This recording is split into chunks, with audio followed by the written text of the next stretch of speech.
ذرا غور سے سنیے، باطنی علم اور ظاہری علم کبھی ایک جیسے نہیں ہو سکتے۔ ان کی مثال ایسے ہے جیسے بے کنار سمندر کا ایک قطرے سے موازنہ کیا جائے۔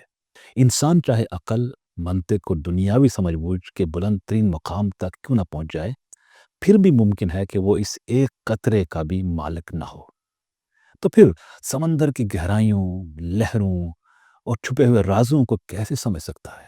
اصل علم وہ ہے جو دل کو روشن کرے اور روح کو راستہ دکھائے اور بندے کو اپنے رب کے قریب سے قریب تر کر دے۔ لیکن وہ علم جو انسان کو سچائی، عاجزی اور ہدایت سے دور کر دے، وہ جہالت سے بھی زیادہ نقصان دہ بن جاتا ہے۔ ایک سادہ عاجز شخص جو کم جانتا ہو مگر اخلاص، ثابت قدمی اور ہدایت کے راستے پہ قائم ہو، وہ اس علم والے سے کہیں زیادہ بہتر ہے جس کا علم اس کو حق سے دور کر دے۔ اللہم ارنا الحق حقا وارزقنا اتباعہ وارنا الباطل باطلا وارزقنا اجتنابہ۔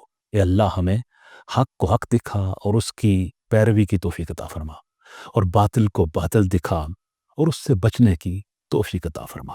آمین۔